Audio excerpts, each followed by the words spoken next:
Olá, tudo bem? Eu sou Estela, sou advogada e hoje vim aqui para conversar com vocês para a gente iniciar esse treinamento referente à Lei de Acesso à Informação. Um instrumento muito importante a ser aplicado dentro da rotina administrativa da administração pública.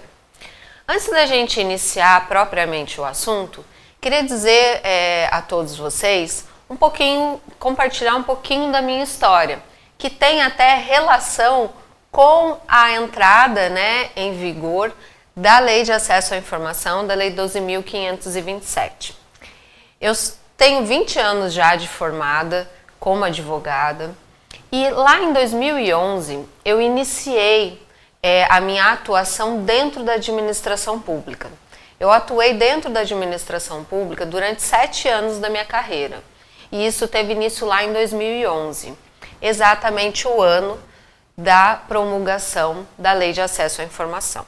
Então, dentro do setor da administração pública, eu pude observar, dentro dos 7 anos de atuação, o quanto iniciou-se com a promulgação da lei e sua entrada em vigor, a mudança da cultura em relação à questão do acesso à informação e da cultura da transparência. Eu, lá em 2011, iniciei a minha carreira dentro da administração pública, chefiando o setor de licitação. E assim foram durante os 7 anos em que estive dentro da administração. Então, um setor tão crucial, em que saem ali grande parte dos contratos firmados pela administração pública, foi diretamente impactado por essa legislação. Então, ao longo da nossa conversa, ao longo do nosso treinamento, eu vou passar também para vocês bastante do que eu fui observando com o início da aplicação dessa lei e essa mudança de chave em relação à transparência dos atos praticados pela administração pública. Certo?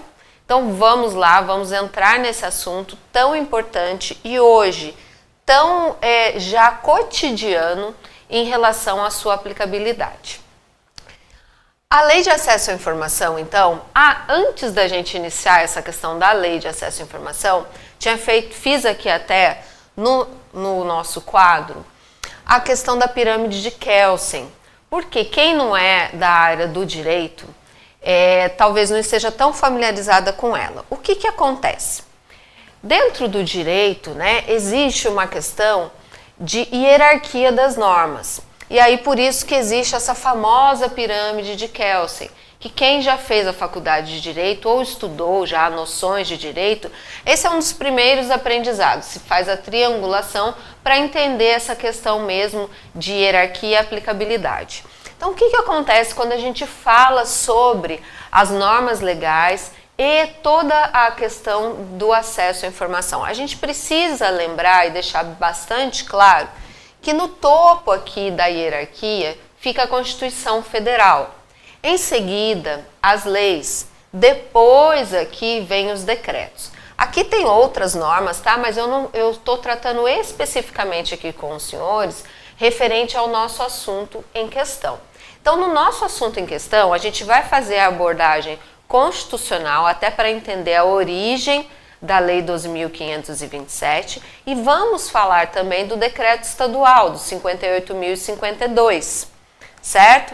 E aí, por isso que eu estou fazendo aqui a triangulação para a gente entender que, sendo a Constituição a lei maior, a lei não pode ir contrariar uma base constitucional. Por consequência, o decreto ele vem para regulamentar uma lei. Esse decreto veio para fazer a regulamentação da Lei 12.527. Por consequência, ele não pode afrontá-la. E tanto o decreto quanto a lei não podem afrontar a Constituição Federal. Ok? Então essa triangulação e essa visão hierárquica das normas legais é bem importante para a gente seguir toda a linha de raciocínio que a gente vai ter ao longo do nosso treinamento. Combinado então? Então vamos lá para a gente entender a origem constitucional. A gente tem aqui a questão das previsões constitucionais. Então vejam bem o quanto também o nosso legislador, ele acaba cometendo hiatos. A gente tem lá a Constituição Federal de 88, que trouxe em seu artigo 5º, inciso 33, a necessidade aqui de que todos os órgãos públicos fornecessem as informações ao particular, ao cidadão. Não diferente veio o artigo 37, parágrafo 3º, inciso 2, e aí falou que também a lei disciplinará as formas de participação do usuário na administração pública, com acesso dos usuários a registros administrativos e informações. Vem lá especificamente o artigo 216, parágrafo 2º, e aí fala o quê? Cabe à administração pública, na forma da lei, a gestão da documentação governamental. Então percebam que a Lei 12.527, ela se originou do quê? Dessas previsões constitucionais, do artigo 5º, do artigo 37 e do artigo 216. Dali, né, se originou a publicação, né, a criação da Lei 12.527, certo? Por uma previsão da norma quanto a uma regulamentação do acesso à informação, da gestão de toda a documentação governamental, ok? Aqui eu sempre gosto de falar o seguinte: quando a gente vai buscar legislação, é bem importante que a gente busque através de fontes seguras. Por quê? Hoje em dia, quando a gente abre o Google, a gente tem um mundo inteiro, literalmente, em relação às informações. O acesso à informação é muito rápido, muito prático. Se eu quiser, eu nem digito. Eu falo um áudio, né, gravo ali um áudio, passo ali uma mensagem de voz para o Google e ele me responde. Então, essa acessibilidade é bastante rápida. Só que o que acontece muitas vezes? Nesse campo de buscas, os algoritmos todos, às vezes, buscam de forma aberta. E muitas vezes você pode buscar, né, acessar através de uma fonte que não seja tão confiável. E aí eu não estou nem falando em questões de confiáveis em relação à segurança tecnológica. Eu estou falando confiável em relação à sua informação, tá? Então é bem importante, toda vez que a gente for falar de legislação, a gente procurar. Se a gente está falando da Constituição Federal, se a gente está falando de uma lei federal, campo seguro para a gente buscar essa lei, saber que é a lei atualizada, né? Constituição com todas as suas emendas. Qual é a fonte segura? Planalto, tá? Então sempre buscar lá pelo site do Planalto. Então planalto.gov.br, ok? Essa é a fonte mais segura em que os senhores terão acesso a legislações, a Constituição Federal e a legislação federal devidamente atualizada. Quando a gente fala daí já, por exemplo, de um decreto estadual, no caso aqui do estado de São Paulo, onde que a gente deve buscar? Então eu quero lá ler o decreto 58.052 por completo. Qual é a fonte segura? O site da Assembleia Legislativa. No caso, o site aqui em São Paulo, no nosso estado de São Paulo, o site da Alesp, ok? Assim como acontece, então, por exemplo, se você trabalha numa prefeitura municipal, você está dentro do Poder Executivo. Se você trabalha numa Câmara, você está dentro do Poder Legislativo Municipal. Fonte segura para buscar a legislação municipal, diretamente no site do Poder Legislativo, tá? Da Câmara Municipal, ok? Então busquem sempre dentro dessas fontes. E aí sim, por isso que a gente vai trabalhar aqui, a importância de a gente manter um dever isso da administração, de manter todas essas informações devidamente atualizadas, certo? Em relação ao site da Alesp e em relação ao site do Planalto, posso garantir aos senhores que sempre são fontes seguras e devidamente atualizadas em relação à sua legislação. Combinados em relação a isso? Então, guardem essa informação para que eu quero conhecer a Lei de Acesso à Informação, ler todos os seus artigos, é só se dirigir ao site do Planalto, tá? Então agora a gente vai começar a falar especificamente da Lei 12.527 de 2011, que, como eu disse para os senhores lá no começo, é exatamente o ano em que eu comecei a atuar dentro da administração pública, certo? A quem, então, se aplica essa lei? A quem ela é aplicável? Ela se aplica à administração pública, seja ela direta ou indireta, tá? Quando eu falo da administração pública direta, eu estou falando dentro das três esferas: União, Estado, Distrito Federal e município, ok? E aí, dentro desses todos aqui, a gente vai falar do Executivo, do Legislativo e do Judiciário, tá? Então, dentro da União, dos Estados e Distrito Federal e do município, eu vou estar falando dos três poderes aqui: Executivo, Legislativo e Judiciário. E também vou estar falando aqui do Ministério Público. A ele também se aplica, tá? Se aplica também a quem? Às Cortes de Contas, aos Tribunais de Contas. Então, os Tribunais de Contas, sim, aqueles que vêm e fazem toda a nossa auditoria enquanto ente da administração pública, eles também precisam obedecer essa legislação. A eles também compete seguir fielmente todos os trâmites previstos em relação a registro, acesso, cuidado e gestão da documentação governamental, ok? Aí existe também a administração pública chamada indireta, que são quem, né? Quem são esses entes? Autarquias, fundações públicas, empresas públicas, sociedades de economia mista. Então, a essas instituições também que compõem ali a administração pública indireta, a elas também se aplica toda a normativa relacionada à Lei de Acesso à Informação, ok? E aí eu estou falando isso tanto em relação a 12.527, quanto aqui no nosso estado de São Paulo, em relação ao decreto 58.052 de 2012, ok? Então, entendidos em relação à aplicabilidade. E aí, o que é importante a gente mencionar? Além da administração pública direta e indireta, que deve obedecer todas as regulamentações relacionadas à transparência, à gestão governamental de seus documentos e informações, existem também entidades sem fins lucrativos que recebem verbas da administração pública, seja direta ou seja indireta. E como elas ficam então?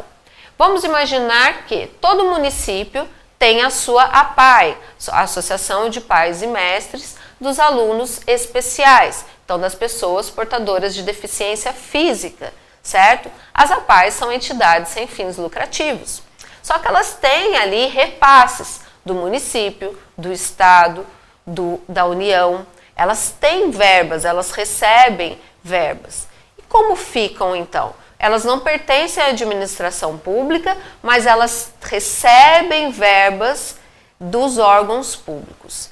Elas têm esse dever de fazer a prestação de contas e seguir toda a gestão documental relacionada à Lei 12.527 e, no caso do Estado de São Paulo, ao Decreto 58.052?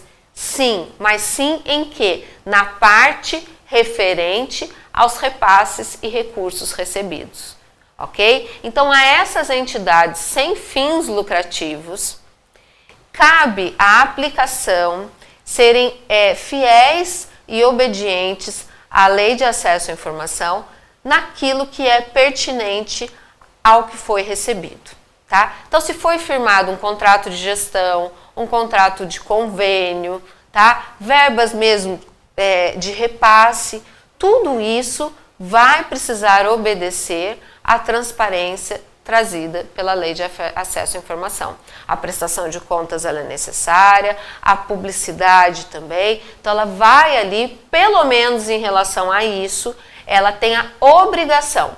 Ah, Estela, mas aí eu vejo aí que muitas entidades, associações mesmo da minha cidade, que recebem aí o repasse, eu entro lá no site deles e eles não indicam apenas lá as informações, eles fazem uma prestação de contas aberta. Lá fica aberto para a gente saber quanto que entrou, então quanto que teve de arrecadação de voluntariado, de doação, eles deixam tudo isso aberto, independentemente se é verba advinda do poder público ou não.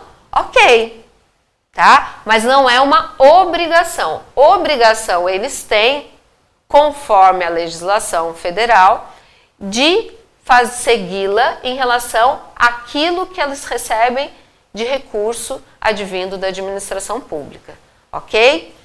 Quanto às demais informações, aí vai depender da regulamentação, dos estatutos mesmo dessas entidades. Mas é importante a gente lembrar que, além da administração pública, seja ela na forma direta ou na forma indireta, as entidades sem fins lucrativos também devem obediência a essa legislação naquilo que for pertinente aos recursos recebidos, vindos da administração pública, ok? Finalidade, então, da LAI. Muitas vezes, tá, gente? Vocês vão ver, os senhores vão ver também. Vou até deixar maior aqui, para deixar bem claro. Quando vocês forem, muitas vezes, vocês vão querer procurar através aí também do Google, ou vão, né, fazer algum tipo de pesquisa. Vocês vão também encontrar isso aqui, né, que é a Lei de Acesso à Informação. Então, muitas vezes, vocês vão se deparar com essa nomenclatura falando LAI, tá? Então, quando estiver falando LAI, vai estar falando da Lei de Acesso à Informação. Qual que é a finalidade da Lei de Acesso à Informação? Então, é ela garantir o quê? Toda a parte procedimental e trazer essa orientação à administração pública quanto à forma que essas informações e a gestão dos documentos devem acontecer, ok? E aí ela tem diretrizes, e essas diretrizes norteiam todo o viés do acesso à informação.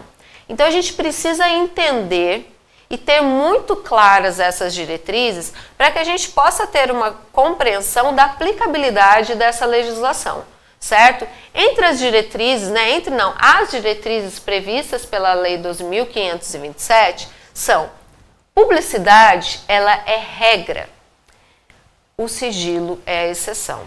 Existem sim, isso a gente vai ver mais para frente, existem situações em que o sigilo ele é necessário, mas aí é uma exceção, que vai depender de justificativa, de procedimentos e tudo mais. Mas a regra em referente aos atos praticados pela administração pública é que seja dada a devida publicidade. Então, regra, publicidade, sigilo é uma exceção. Outra questão aqui, né? Divulgação, então, de todas aquelas informações de interesse público, independentemente de solicitação. Então, não precisa que um munícipe, não precisa que um cidadão vá até a prefeitura, ou vá até a Câmara Municipal, ou vá até uma autarquia que tenha dentro da sua cidade, ou uma sociedade de economia mista, ou uma empresa pública, e vá lá e bata, né, lá na porta e fale: olha, eu gostaria de saber, né, como que está se dando a execução orçamentária de vocês. Não precisa solicitar, isso independe de solicitação, porque isso essencialmente é uma informação de interesse público. Execução orçamentária, saber como está fluindo o orçamento, como ele está sendo aplicado, para quem foi feito um repasse, por exemplo, né? Como que foi gasto, a quem foi pago, tudo isso essencialmente é uma informação de interesse público. E sendo essencialmente uma informação de interesse público, ela precisa entrar nos portais da transparência, certo? Então hoje, o que a gente verifica em relação à parte desse acesso à informação? A gente tem dentro dos próprios sites a famosa lupinha, né? Aquele desenho da lupa, portal da transparência. Então, muitos sites das instituições públicas, eles, além de colocarem, alimentarem todas as informações ali dentro do seu layout, a gente precisa conseguir localizar, e essa é uma exigência, que a gente consiga localizar ali qualquer cidadão que entre, que ele verifique ali, portal da transparência. O portal da transparência nada mais é do que um fiel cumprimento sobre a Lei de Acesso à Informação, certo? Um fiel cumprimento à prestação das informações em todas as suas nuances. tudo aquilo que se refere ao interesse público precisa estar alimentado dentro do portal da transparência, tá? Independentemente de solicitação. Então, hoje, quando a gente entra num site do órgão público, eu entrei no site da Câmara Municipal, eu entrei no site da Prefeitura Municipal, é importante que, além de ter todas as informações ali, né, diretamente na primeira página, numa barra de rolagem, que exista ali um ícone dentro daquela página específico para o portal da transparência, de forma ao quê? A centralizar todas as informações pertinentes ao interesse público, relacionados à execução orçamentária, relacionados a quê? A pessoal, as pessoas que trabalham dentro da administração pública, tudo que for relacionado às contratações. Então, os atos administrativos precisam ser alimentados ali através do canal do portal da transparência, independentemente de solicitação. Essa é uma diretriz trazida pela Lei 12.527. Utilização de meios de comunicação viabilizados pela tecnologia da informação. Então, hoje, cada vez mais, não tem como a gente falar de uma outra realidade se não for através dos meios da tecnologia da informação. Não se fala mais nisso. Não existe uma outra realidade senão essa, em especial de 2020 para cá.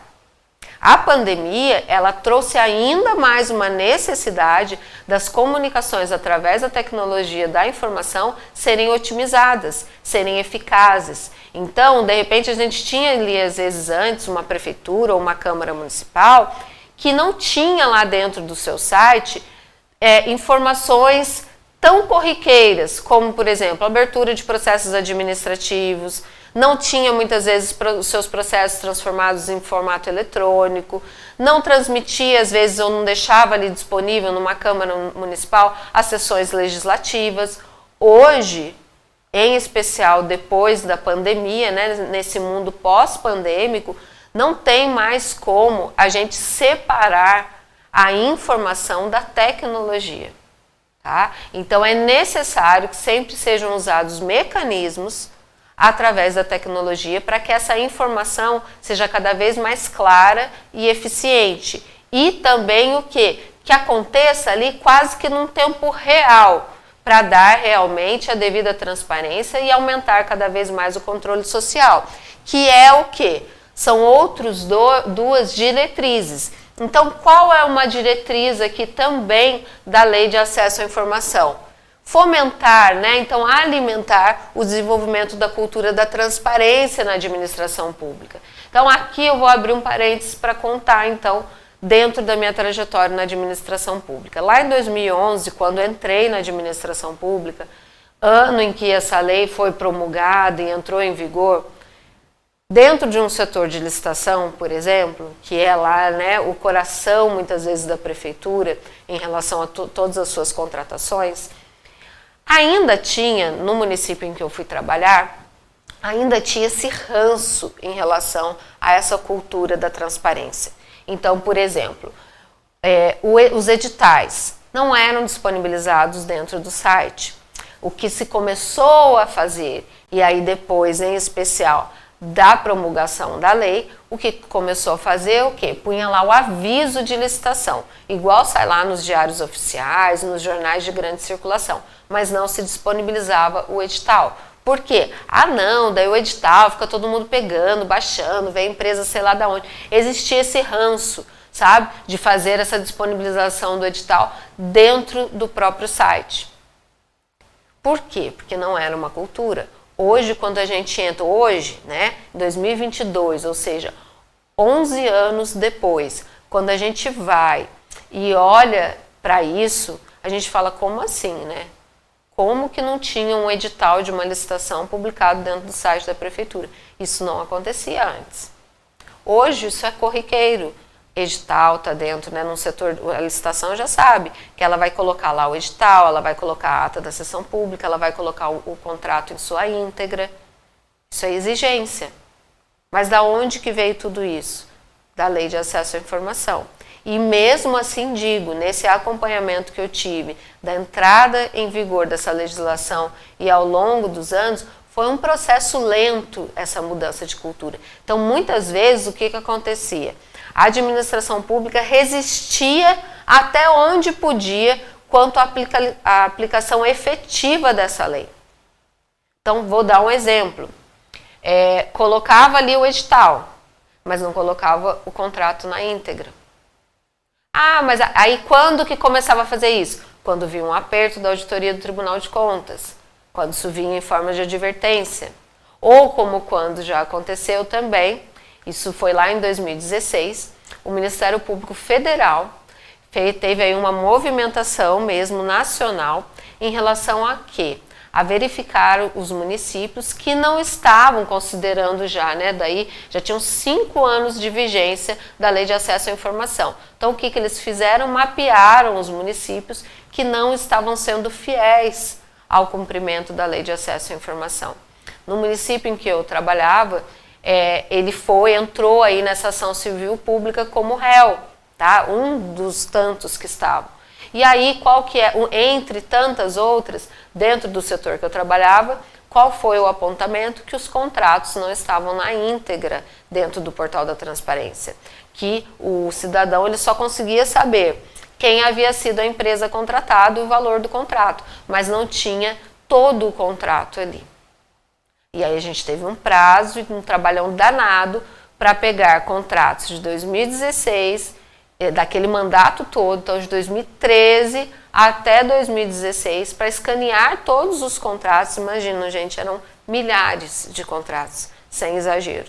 Então, em cada ano a gente tinha ali uma leva de 400 contratos firmados. Então aí faz as contas para a gente ver que a gente passou do milhar mesmo em escaneamento para conseguir cumprir essa determinação da ação civil pública. Mas por que eu estou falando isso? Porque precisou vir uma ação civil pública e colocar ali como uma imposição, sob pena, né, do agente político ali responder sobre isso, para que aquilo se aplicasse. Então essa cultura da transparência, afirma aos senhores, ela demorou para pegar e foi muitas vezes ali aos trancos e barrancos, através de ações civis públicas, através de advertências dos órgãos de controle externo e também depois com a vinda do controle interno, que aí também insiste muito nessa aplicação da Lei de Acesso à Informação. Mas aí, quando eu já falo de controle interno, eu já estou falando de mais novo ainda.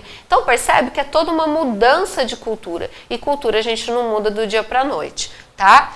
Desenvolver também o controle social. Então, quanto mais transparente é a minha administração pública, maior vai ser o controle social. Mais os cidadãos terão acesso às informações, melhor eles vão entender sobre os procedimentos e, consequentemente, eles vão poder exercer o devido controle social. Por que eu estou falando isso? Porque muitas vezes o que acontece? Existe também, por parte do cidadão, um ranço em relação à administração pública. Quantas vezes, enquanto ocupante de cargos dentro da administração pública, nós não somos taxados, né? Como que não trabalha, como que só vai lá, né, e coloca o paletó na cadeira, como que ganha fazendo pouco, como que de repente adere a uma corrupção.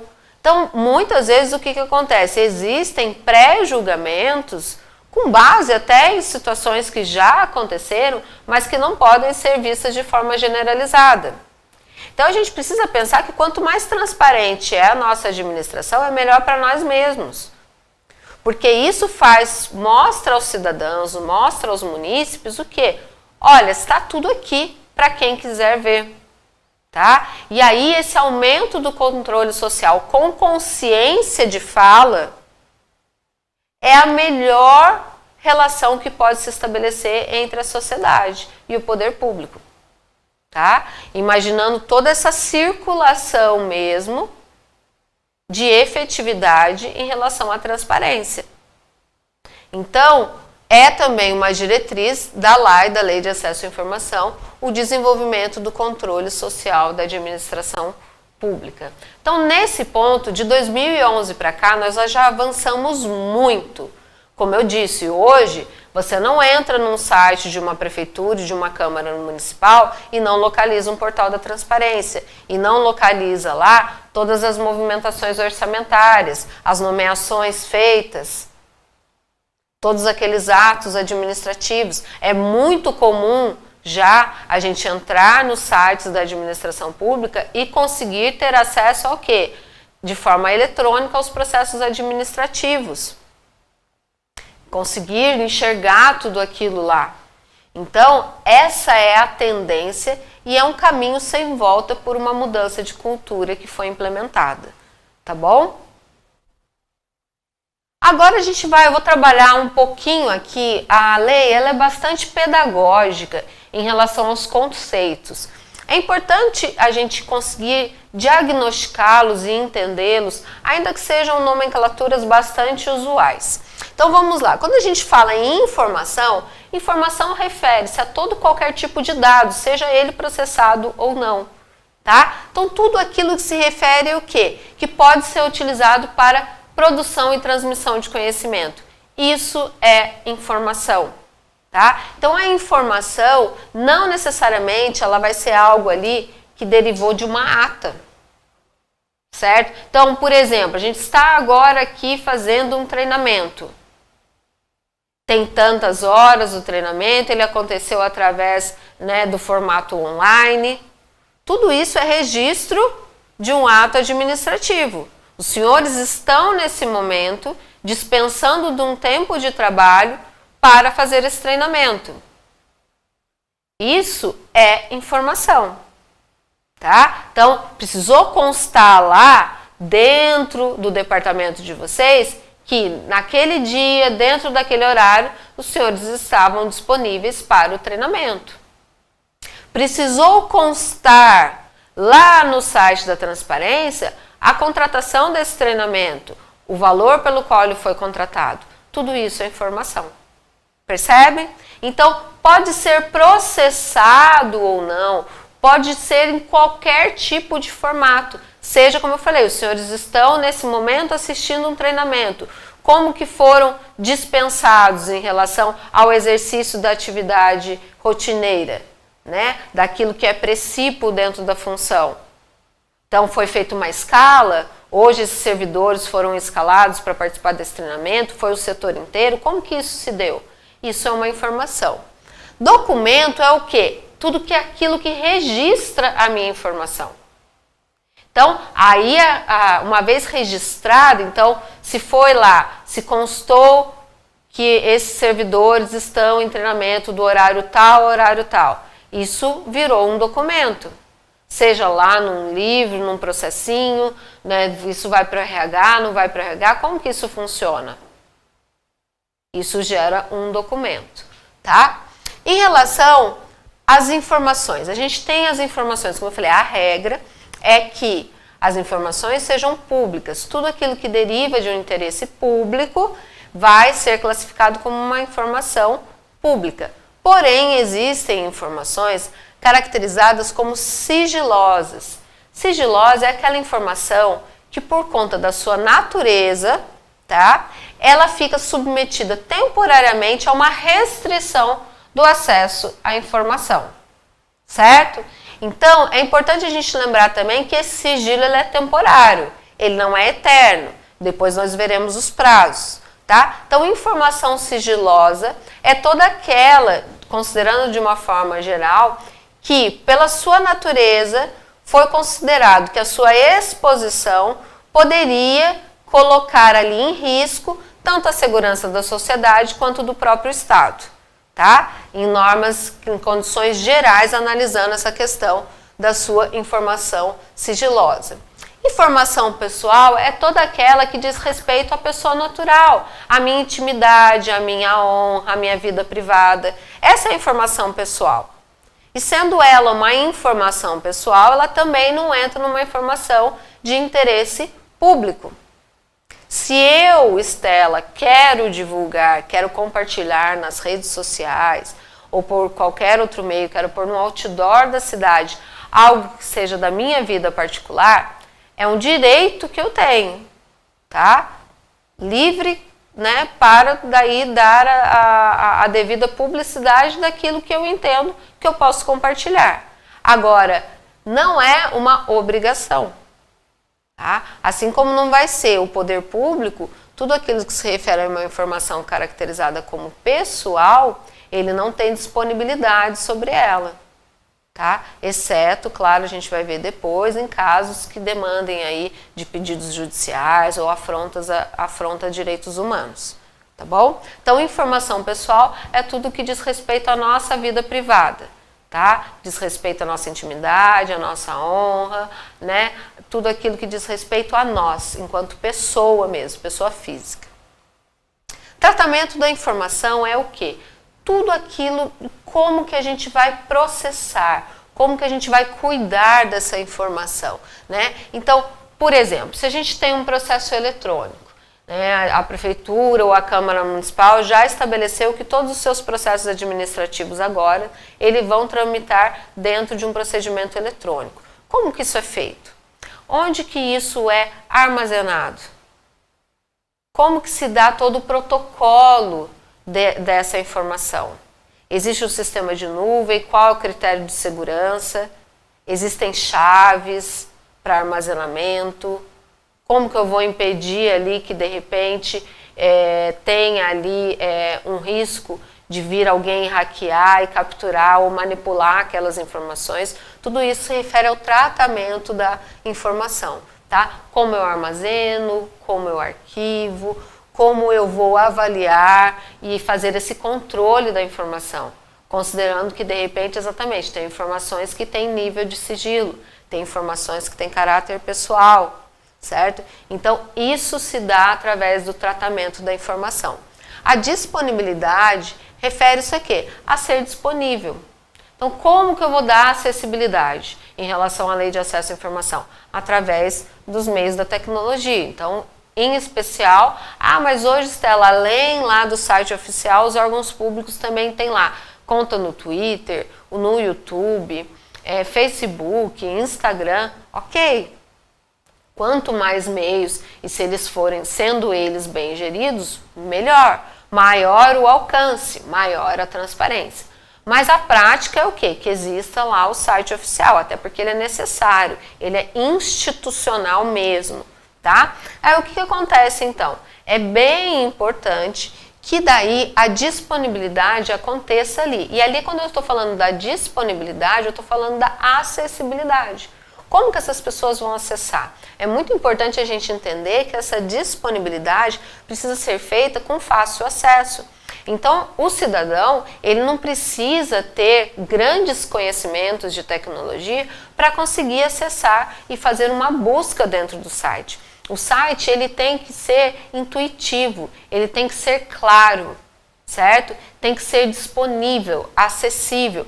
E acessibilidade, a gente está falando ali também com relação a padrões ali que envolvem uma deficiência. Então, hoje a gente já sabe que é muito comum que ter aquela mãozinha. Por quê? Em relação aos deficientes visuais. Então, ali ele clica e ele escuta aquela informação. Então, essa acessibilidade de forma que o quê? A todos sejam garantidos os acessos é bastante importante. E isso vai também para essa questão do quê? De um cidadão comum que não precise ter tantos conhecimentos tecnológicos consiga acessar. Não seja nada mirabolante, não seja nada difícil. Então, a orientação que a gente sempre passa, que eu sempre passo diante da minha vivência com relação ao acesso à informação, como eu falei, eu participei da audiência dessa ação civil, né, pública, movida aí pelo Ministério Público Federal. E a procuradora foi bastante inteligente na abordagem dela, porque na audiência daí, eles fizeram audiências por quantidades de municípios, porque vários estavam envolvidos dentro, né, do país todo, e aí eles fizeram as centralizações das regiões. Então, junto com o município em que eu atuava, estavam ali naquela primeira audiência outros tantos. E aí ela foi muito inteligente em sua abordagem, porque o que ela fez? Ela pegou, entre todos aqueles ali que estavam participando, um município da região bastante pequeno. Tinham ali outros, o município mesmo que eu trabalhava era de um porte muito maior do que aquele. E aí ela pegou esse município como referência para mostrar o quê? O quanto o site deles era acessível, o quanto o site deles era intuitivo, o quanto o site deles atendia a todas as normas com relação ao acesso à informação. E para mostrar o quê? Se um município tão pequeno conseguiu fazer, porque um grande não consegue. Tá? Então, essa questão da disponibilidade, ela é bem importante. Ter esse cuidado com o site. Então, verifica lá se está tudo claro, se está sendo devidamente alimentado. O ideal hoje é que exatamente, quanto mais se puder trabalhar com procedimentos eletrônicos, então que esses processos se transformem em processos eletrônicos, que tudo fique ali acessível, registrado. Importante também que, uma vez falando de tecnologia da informação, exista todo um cuidado mesmo. Então, muitas vezes vai precisar o quê? Isso geram outros contratos em relação ao que é armazenamento dessas informações e a segurança delas também, tá? Porque, como eu falei, para impedir o quê? Que alguém invada aquilo, que se perca, né, essa documentação toda governamental ou que se manipulem, tá bem? Autenticidade é o quê? Garantir que aquela informação permaneça da forma como ela foi produzida, né? É a qualidade, a autenticidade. A gente fala que vocês, enquanto funcionários públicos, têm lá a fé pública e podem, inclusive, fazer a autenticação de documentos. Quando a gente fala em autenticidade, nada mais é do que isso, garantir que o quê? Que aquilo confere com o original, tá? Que aquilo é autêntico, que aquilo mostra a origem daquela informação. Quando a gente está falando da integridade, é trazer toda essa proteção. Então, como eu falei, é muito importante quando a gente estiver falando de tecnologia da informação, que a gente ali, tá? A gente indique já e proporcione meios de segurança com relação à integridade dessa informação. Primariedade é o quê? Que essa informação, além de autêntica, ela permaneça o quê? Com a qualidade da informação que foi coletada na fonte.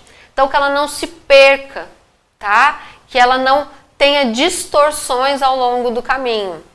Isso significa o quê? A primariedade. Então, ela, além de ser autêntica, além lá de conferir com o original, existe um cuidado de que ela está da forma como ela foi produzida.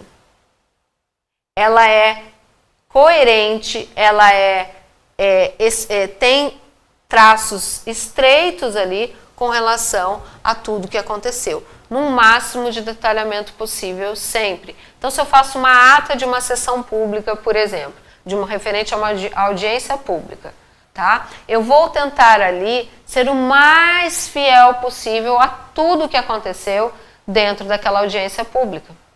Tá? Então, as pessoas que participaram, os questionamentos que foram apresentados, para garantir o quê? A primariedade, ok? Muito importante a gente entender o quê? Quando a gente fala da questão do acesso à informação, a gente precisa entender que garantir o acesso à informação é um dever do Estado. Então, sendo um dever, não existe escolha, não é uma faculdade. Tá? O poder público não, ele pode, ele deve. O cidadão, por sua vez, tem esse direito. Então, ao cidadão, cabe exercer ou não o direito de ter acesso às informações praticadas pela administração pública. A administração pública, em contrapartida, tem o dever de promover e garantir o acesso a essas informações. Tá? Então, aí a gente precisa observar aqui as normas e procedimentos específicos.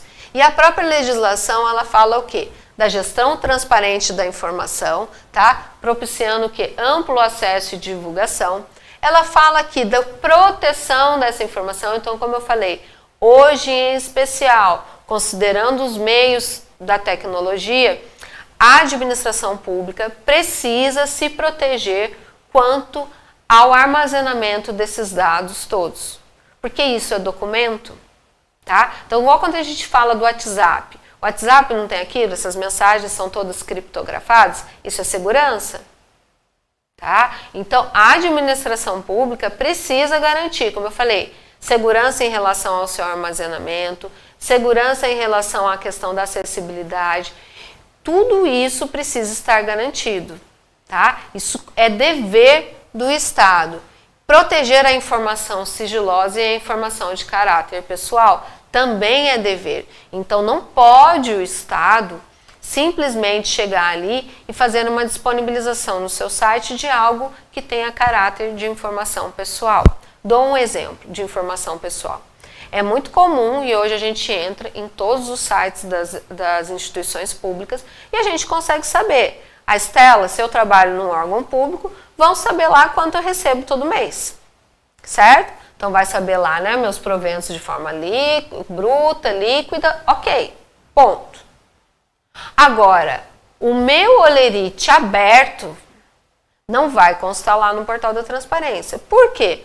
Pode ser que no meio do meu holerite aberto tenha lá, por exemplo, um consignado, tenha lá uma prestação alimentícia, tenha lá algum desconto relacionado a alguma penalidade que eu sofri. Isso daí já diz respeito à minha vida pessoal, não é do interesse coletivo. Então, a administração pública não pode abrir o meu holerite dentro de um local em que o público, de maneira geral, terá acesso. Ah, Estela, mas aí se tem lá uma pessoa que quer entrar com uma ação sobre uma dívida, sobre algo, e ela pede então para que seja oficiada a administração pública para essas informações. Aí é diferente. Eu serei parte nesse processo judicial. Se o juiz entender devido, ele vai pedir à instituição e a instituição vai fornecer isso dentro do processo. Isso não vai entrar lá na página oficial da prefeitura, ok? Então é dever também do Estado, da administração pública, proteger as informações consideradas pessoais e aquelas sigilosas. Sobre sigilosas, reforço, de forma geral, entendam que é tudo aquilo que ele precisa ficar em sigilo durante um tempo para promover a segurança da sociedade e do Estado. Vou dar um exemplo aos senhores, que eu gosto sempre de retratar, que foi o caso que trouxe uma comoção nacional no ano de 2021, com relação ao acidente, né, a tragédia que envolveu a cantora Marília Mendonça. O que aconteceu assim que houve lá a queda do avião e o falecimento de todos que ali estavam? Automaticamente iniciaram uma investigação junto à ANAC, que é a Agência Nacional de Aviação Civil, para verificar o quê? Mas como? Qual era essa aeronave? Ela podia estar circulando? Não podia? Como que estava? E aí, o que aconteceu? Foi, como eu falei, todo mundo sabe que foi uma comoção nacional, né? Todo mundo ficou chocado, triste, gostasse ou não gostasse de Marília Mendonça ou de suas músicas, houve mesmo ali, todo mundo lamentou aquela tragédia, não só pela morte dela e de todos que ali estavam. O que aconteceu automaticamente? A empresa, todo mundo querendo achar os culpados, né? Trazer as responsabilidades, foi verificar o que? Junto ao site da ANAC, como que estava a regularização daquela aeronave. E aí começou-se a ver, aquela aeronave tinha passado por uma inspeção, tinha sido feito um levantamento de uma advertência que ela não poderia voar e que isso e aquilo. Automaticamente, o que a ANAC fez? Tá? Ela transformou aquele processo administrativo num processo sigiloso, temporariamente. E por que a gente entende que a ANAC fez isso temporariamente? O que eu não acho indevido. Porque vamos imaginar o seguinte, dentro daquele processo administrativo, tinham muitas pessoas envolvidas. Tinha engenheiros, quem emitiu o laudo, quem não emitiu o laudo, servidores, muitas pessoas envolvidas, tá? E aí o que acontece? Se isso chega lá, começa a ser estampado dentro lá dos jornais, dos sites e tudo isso, entra na internet e começa a circular lá e vem, né? Estela, no dia tal, Estela liberou a aeronave tal. E depois vem no dia tal, a Maria assinou lá o despacho tal. começa o quê? Uma grande divulgação de atos praticados dentro daquele processo, mas que envolvem diretamente pessoas. E aí os senhores imaginam o seguinte, o julgamento que não teria. E aí, por prudência, a ANAC fez o quê? Temporariamente retirou esse processo administrativo do modo disponível para todos. Colocou temporariamente no formato sigiloso. Mas para quê? Para proteger ali todos os envolvidos. Então percebem que isso também é um dever do Estado. Ah, mas aí não houve a devida transparência. Não era isso. A transparência ela tem que ser dada através de um processo de investigação.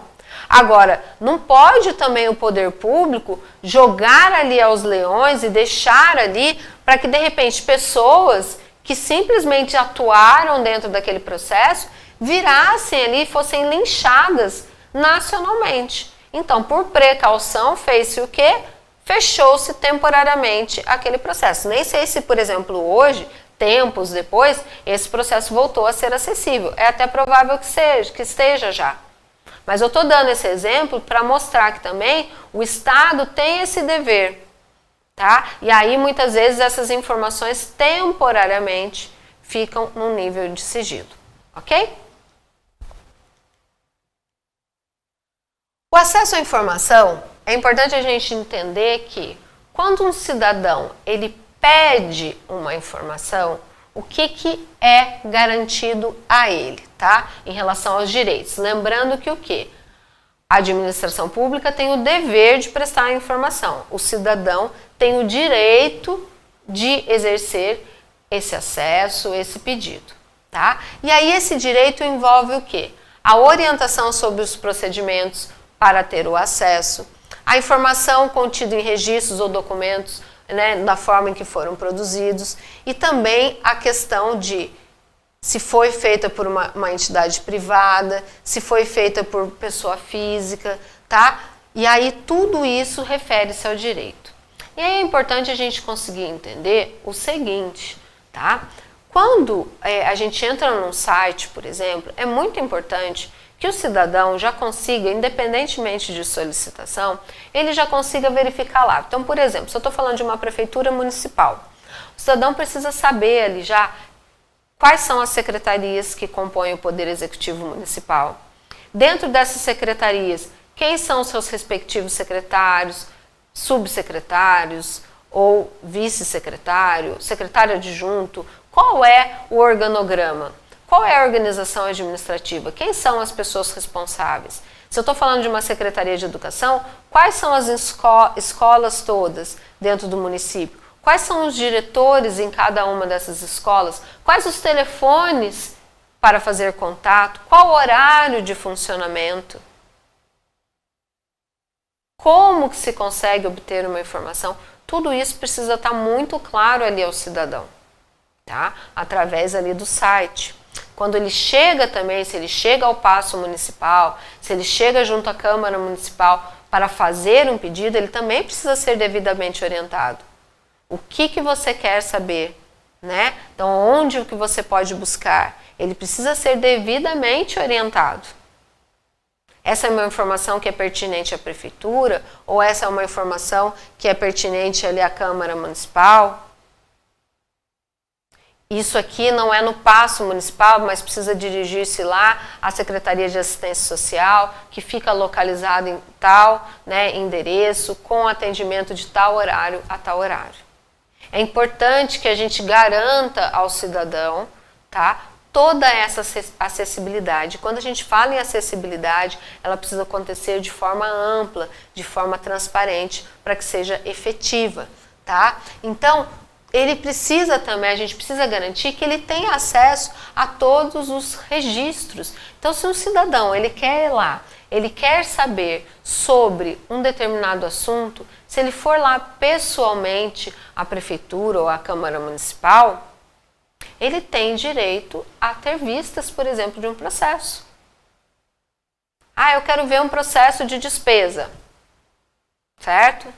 Eu vi lá no site da prefeitura que uma empresa XYZ foi contratada. eu queria ter acesso a esse processo de despesa. Ele tem direito àquilo que for pertinente, né? For ali, de repente ele não vai conseguir um acesso imediato, mas ele tem direito sim a obter essas informações. Até de que, olha, esse processo nesse momento ele está lá no gabinete do prefeito ou da prefeita. Esse processo nesse momento ele não pode ser liberado porque ele está em processamento do pagamento, está em fase de liquidação. Isso é muito importante garantir então ao cidadão. Também garantir que ele tenha, então, acesso a essa informação no formato primário, íntegro, autêntico, atualizada, tá? Então, a atualização, gente, em especial, quando a gente está falando da tecnologia da informação, ela precisa entrar dentro da rotina administrativa. Não dá para a administração pública não fazer essa alimentação e atualização dos seus dados junto dos seus sites. Não dá para ser como, por exemplo, mas eu entro numa empresa tal e eu vejo lá que a última informação que tem estava lá de 2019. Se é empresa privada, ok. Talvez o máximo que vai estar acontecendo é ela estar perdendo cliente. Agora, quando a gente fala de administração pública, isso não pode acontecer. Essa informação tem que estar sendo constantemente atualizada. Então, a administração pública compete delegar funções a pessoas específicas para que cuidem disso. Então, lá existe dentro da prefeitura um setor responsável por essa parte da publicidade. Ok. Existe dentro da Câmara alguém que cuida disso. Ou, é uma empresa terceirizada que faz. Não importa a forma, importa que tem que acontecer. Então, a informação, ela precisa estar sempre sendo alimentada e atualizada. Existem já os programas, os softwares de gestão da administração pública, que algumas coisas já acontecem de forma automática. Então, execução orçamentária mesmo. É feito o empenho, como isso hoje em dia se processa através de formas eletrônicas, até dentro do nosso estado, por questões do AUDESP, né, que é a Auditoria do Tribunal de Contas, em relação a essa parte orçamentária. O que acontece? A alimentação ali ela é simultânea, uma vez que se empenha, isso aí já vai para o portal da transparência, uma vez que se liquida, também vai, já entra ali numa dinâmica, como eu falei, simultânea, nem precisa passar por outros procedimentos. Mas às vezes, ainda outras rotinas não estão tão otimizadas. Então é muito importante que a administração busque otimizar essa atualização das informações, de forma que constantemente os sites oficiais sejam alimentados e se garanta esse acesso aos cidadãos, tá? Então tudo que se refere também ali, às atividades exercidas pelos órgãos e entidades, informação pertinente à administração do patrimônio público, então como que tá, né? Quantos veículos possui, foi feita a compra de veículo, leilão de veículos, como que está esse patrimônio em relação aos seus bens móveis e imóveis, tá bom? Utilização dos recursos, licitação, contratos administrativos. Então, tudo isso é direito do cidadão obter essas informações. Informação também relativa ao quê? A programas, projetos, ações, né? Metas e indicadores propostos. Então, muitas vezes, o que acontece? O município, ele adere a um programa federal, ou ele adere a um programa estadual. Aí precisa também ter todos esses indicativos. Primeiro, de que ele aderiu, qual foi o contrato, é um contrato de gestão, é um convênio? Qual o valor, né? O valor que vai ser repassado, qual o valor de contrapartida do órgão? Tudo isso precisa estar muito claro e disposto. Sabe, igual quando a gente vê, isso já é rotina em relação às obras, porque a gente tem que ter o que é a placa. A placa nada mais é do que garantir a transparência da informação. Então a gente tem lá o nome, a obra que vai ser feita, a empresa que foi contratada, data de início da obra, previsão de término, valor da obra. Tudo isso precisa constar ali, tá? De forma clara. Eu bato, qualquer munícipe bate um olho ali, qualquer cidadão vai olhar e vai saber o valor daquela obra e vai saber qual é a empresa contratada. E ele pode, inclusive, ir lá na prefeitura ou ir lá na Câmara Municipal, se o contrato for da Câmara, e querer saber mais sobre essa execução contratual, tá? De repente, o que acontece? Ele mora ali no entorno e começa a ver que aquela obra está parada, que não tem movimentação ali, que está abandonada, ou que, por exemplo, a parte mesmo dos ruídos, que não está tendo um cuidado devido com o maquinário, que está ali, as máquinas que operam toda aquela obra estão ali ocupando lugares dentro da rua, impedindo o trânsito ali, por exemplo, nas calçadas. Aí ela vai saber que foi a empresa tal, é a obra tal. E aí ela vai ou ligar lá na prefeitura, ou vai fazer um contato com a ouvidoria através de mensagem, ou ela vai mesmo até a própria prefeitura, tá bom? Então também aqui é importante que se alimente as informações relativas às inspeções, auditorias, prestações, tomadas de contas, tudo isso precisa ser colocado lá. Os relatórios finais também ao cidadão é garantido esse acesso. Então, muitas vezes, como eu falei, lá atrás havia esse ranço, esse receio. Mas alguém está vindo aqui pedir informação. Por que ele quer? Em especial, gente, a gente fala isso nas cidades pequenas, que tem sempre muito esse viés político, né? Isso aqui deve ser pedido lá daquele vereador, ele aí é amigo do vereador. Aí fica muito dentro disso, né? Nessa picuinha. O que ele está querendo saber? Ele quer ter acesso aqui a esse processo. Ele quer ver lá o relatório do Tribunal de Contas. Tem direito a pedir e ter acesso. Isso não é sigiloso, tá bom? Eu sei, como eu falei, que existe essa picuinha, que existe o quê? Essa questão ali do porquê que ele quer saber. Mas é direito dele, tá? Aí, o que acontece aqui em relação às informações? Eu vou até usar aqui agora a lousa para a gente fazer aqui, estabelecer como que se funciona, né, essa parte aí do pedido de acesso. Então vamos lá. Então a gente tem aqui o pedido, né? Então o cidadão, como eu falei, ele tem direito de solicitar informações, quando essas não constem imediatamente ali de uma informação através dos seus sites, das páginas oficiais, ou mesmo se ele for no Paço Municipal, ou ali na Câmara Municipal, logo na entrada ele já consegue obter essas informações. Então, uma vez que essa informação não está ali disponível dentro desses formatos, é direito do cidadão solicitá-las, tá? Através de um requerimento, através de um pedido. Então, pedido, vou até escrever aqui embaixo, requerimento.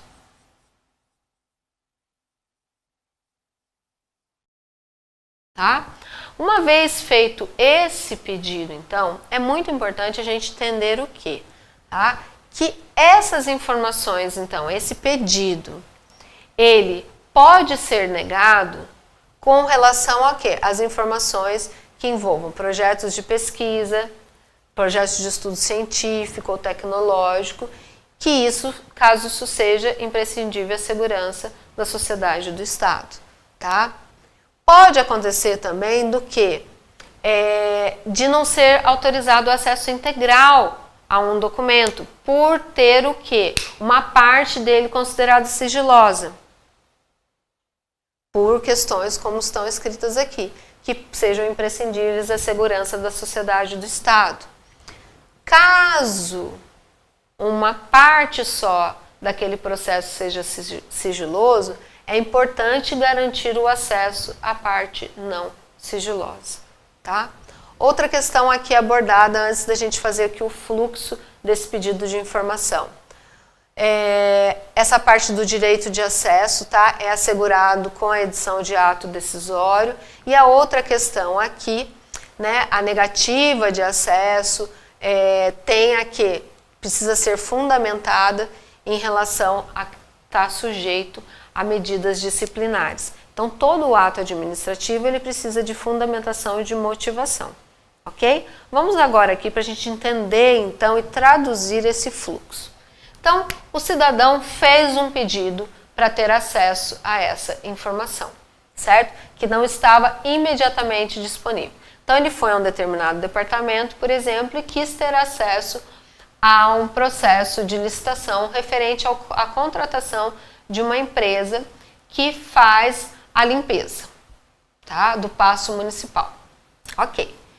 Chegou lá, falaram, olha, esse processo não está no momento disponível. Ele está lá, ou está lá no jurídico, ou ele está no gabinete, ou ele está na Secretaria da Fazenda, ou na contabilidade. Ele não está aqui disponível para um acesso imediato. Se esse acesso imediato ele não pode ser concedido, como que daí deverá ser procedido, tá?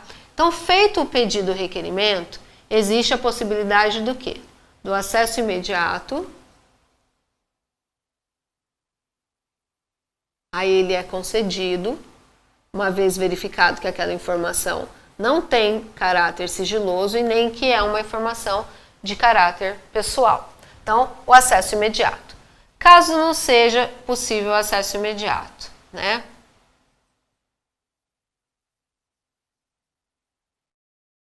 Então, a gente vai pôr aqui acesso postergado. Tá? Então, esse acesso postergado, ou seja, ele não foi imediato, o que vai acontecer? A administração pública vai ter até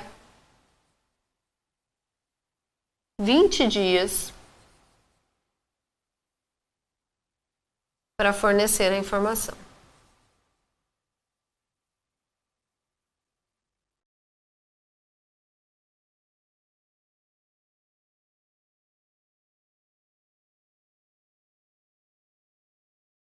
Ou para atender o requerimento.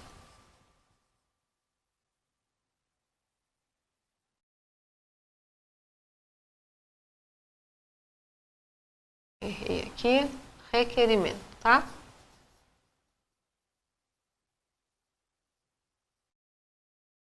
Então, uma vez que esse processo, né, que essa informação, ela não pode ser concedida de forma imediata, qual é o prazo que a administração pública vai ter para poder atender aquele requerimento? Até 20 dias, certo? Isso aqui, esse prazo, é bem importante a gente entender que é o prazo trazido pela Lei de Acesso à Informação, pela Lei 12.527 e também pelo Decreto 58.058, até porque ele não poderia infringir a lei federal. O que acontece dentro de municípios? Às vezes, uma lei orgânica, ela prevê um prazo de atendimento diferente dos 20 dias, mas é muito importante que o quê? Não pode ser superior, sobre aquela questão da hierarquia das normas, tá? Então, se tem uma lei orgânica que coloca um prazo diferente, às vezes acontece, falar que é de 15 dias, ok, é menos que 20. E isso, se a gente for pensar, ué, Estela, mas calma aí, tá diminuindo o prazo, para o cidadão é melhor? Concorda? É muito melhor que eu coloque, não, que ele vai ser atendido em até 15 dias, do que até 20. Então, considerando que isso vai em benefício do exercício daquele direito, eu posso diminuir, mas eu não posso aumentar. Eu não posso fazer esse prazo ser maior, tá? Então, sempre que a gente falar aqui dos prazos, se atenham do quê? Em quê? Que eles não podem, o ideal é que eles sejam iguais à Lei de Acesso à Informação. Caso exista uma lei orgânica que fale de forma diferente, verifiquem o quê? Se ela não afronta essa legislação. E afronta nesse sentido. 20 dias para atender o cidadão. Se eu coloco 15, ok. Melhor para o cidadão. Tá? Eu não posso aumentar. Tenham sempre como norte esses prazos aqui, então. Combinado em relação a isso? Então, o que vai acontecer? Dentro desses 20 dias, a administração pública precisa atender esse requerimento, esse pedido feito pelo cidadão, tá? E aí, dentro desse período, o que pode acontecer? Ela até pode pedir ali uma prorrogação. Então, digamos, não está localizando o processo, ou o processo estava numa fase ali de escaneamento, ou tinha passado pela Secretaria da Fazenda, enfim, tinha dado, ele pegou ali no meio tempo algumas mudanças de rotina administrativa, ok. Caso ela não consiga cumprir dentro dos 20 dias, esse prazo ele pode ser estendido por mais 10. Aí, olha aqui, ó, com fundamentação, tá? Então, se vai prorrogar, tem que fundamentar o porquê que não conseguiu atender dentro dos 20 dias. Regra 20 dias, exceção 20 mais 10, com a fundamentação, tá? E aí é sempre importante a gente falar que é até 20 dias, tá, gente? Não significa que tem que ser no 20º dia, se conseguiu atender antes, ok. Nessa verificação, então, do pedido, da informação, o que pode acontecer? A administração pode, daí, como consequência, né, disso aqui, ela pode indicar a forma de acesso,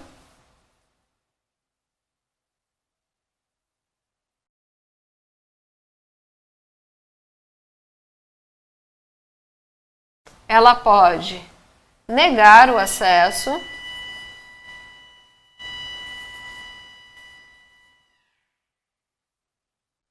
ou ela pode informar também que não detém a informação.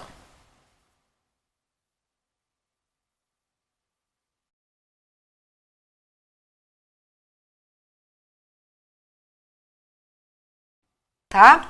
Então, essas são 3 práticas que a administração pública pode ter no atendimento do requerimento. Então, de repente, ele vai indicar, então, dentro desse prazo, e aí o que ele vai indicar? Ele vai indicar a forma que vai se dar esse acesso. Então, esse processo, ele vai contactar o cidadão, né, quem fez o pedido, e vai falar, olha, esse processo encontra-se disponível a partir do dia tal, no horário tal, no período tal, né? Então, ele está disponível lá a partir do dia 1º de agosto, das 8 às 17 horas, no departamento de licitação, certo?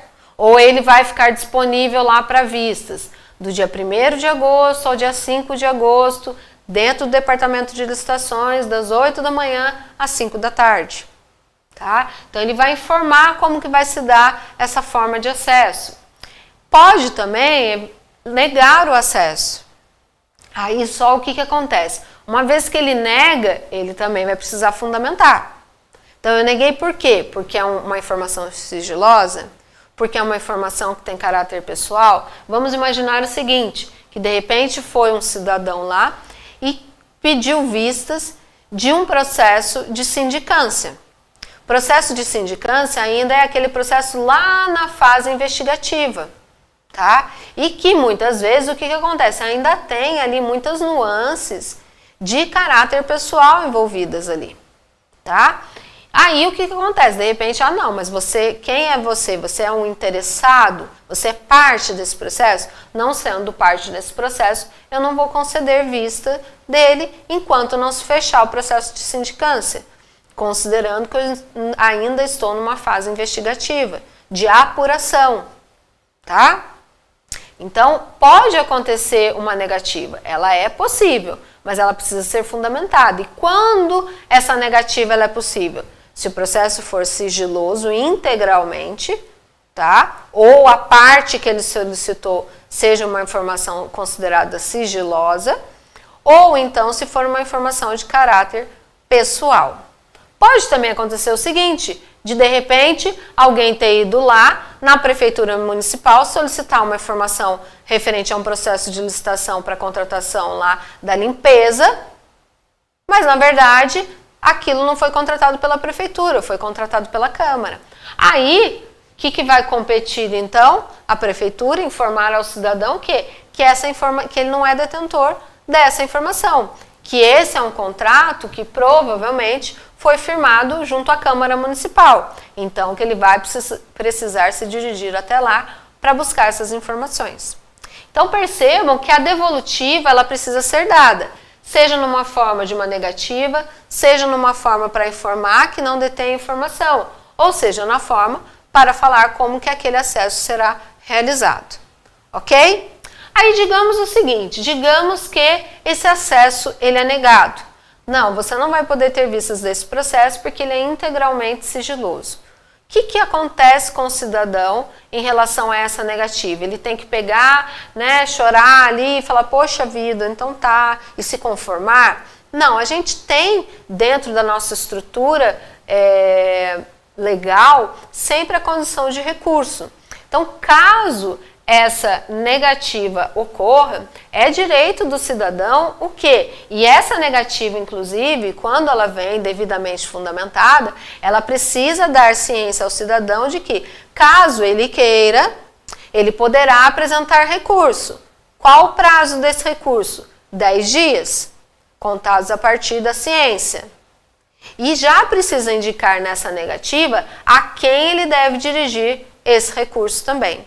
Então, na negativa, gente, é muito importante fazer a fundamentação e já fazer ali a informação em relação ao quê? Ao prazo para recurso e a quem ele deve ser dirigido, tá bom? Isso também é dar a devida transparência procedimental daquela informação, certo? E aí, o que acontece? Esse cidadão pode exercer o direito de recurso dentro do prazo, tá? E aí, dentro desses 10 dias. Uma vez protocolado o recurso, será dirigido à autoridade competente, tá, para fazer esse julgamento, que terá daí um prazo de 5 dias para proferir uma decisão. Ela pode tanto manter a decisão da negativa de acesso, quanto pode rever também essa decisão, tá? Aí cabe ali uma revisão, sim, dos atos praticados.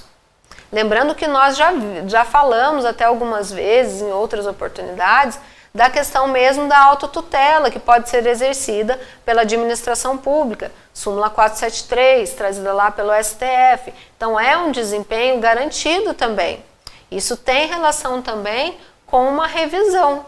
Eu posso rever, lá, mas essa fundamentação, por que esse processo não é sigiloso? Isso aqui não entra em nível de sigilo, ele não é sigiloso. Ou então, esse processo não é integralmente sigiloso, só uma parte dele que é, então eu preciso garantir ao cidadão o acesso à parte que não é sigilosa. Pode haver sim uma revisão, quanto também pode ser mantida a decisão.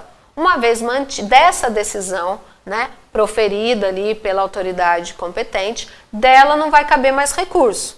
Mas claro, poderá o cidadão utilizar aí de mecanismos judiciais para ter esse acesso. Existem todos lá os remédios constitucionais para garantir esse acesso aí à informação. Tá bom? Então, se indicar a forma de acesso, é bem importante a gente também falar o seguinte, tá? Imagina que de repente aquele cidadão, ele quer cópia integral de um processo. E um processo que de repente tem ali 5 volumes. Como que fica? Isso vai ficar sob as custas, né, as expensas da administração pública? Ela que vai ter que arcar com todo esse valor? Não. Ela vai informar ao cidadão esse valor. Então, olha, o senhor solicitou cópia do processo tal, que tem 2 volumes, cada volume com 200 folhas. O custo disso vai ser de tanto.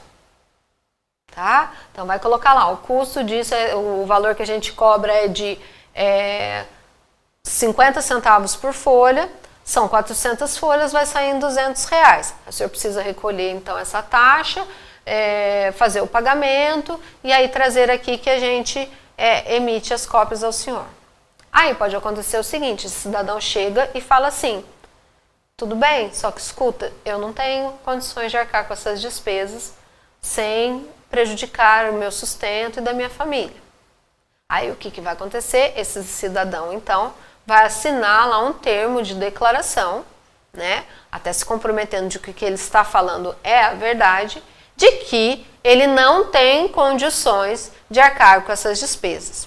Um critério que é muito utilizado pela administração pública é aquele critério mesmo da Defensoria Pública, que verifica se o quê? Quem tem direito a utilizá-la. E existe aquele padrão de renda familiar de até 3 salários mínimos.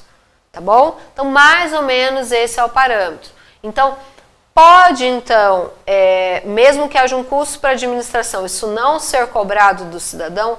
Pode. Quando? Quando ele declarar essa hipossuficiência, quando ele declarar que ele não tem condições de arcar com aquela despesa. Caso contrário, pode sim ser cobrado dele, ok? Então, é possível se cobrar pela expedição de um documento. salvo na questão das certidões, muitas vezes certidões corriqueiras, tá? Então, certidão ali, tanto é que hoje em dia o que acontece? Você emite uma certidão de forma gratuita, porque você baixa ali em download na internet e você mesmo imprime, tá? Então, existem essas questões de certidão e tudo mais que a gente já sabe que é corriqueiras, mas a gente não pode pensar que cabe também à administração pública. Imagina, todo mundo que vai lá e solicita um calhamaço de documento, ela tem que ficar arcando com todos esses custos, sem passar isso a quem está solicitando, tá bom? Então, ele só não vai ter que pagar caso ele declare essa hipossuficiência. Combinado, então? Claro em relação a isso, a todo esse procedimento do pedido de acesso à informação? Então, a gente encerra aqui agora esse primeiro módulo.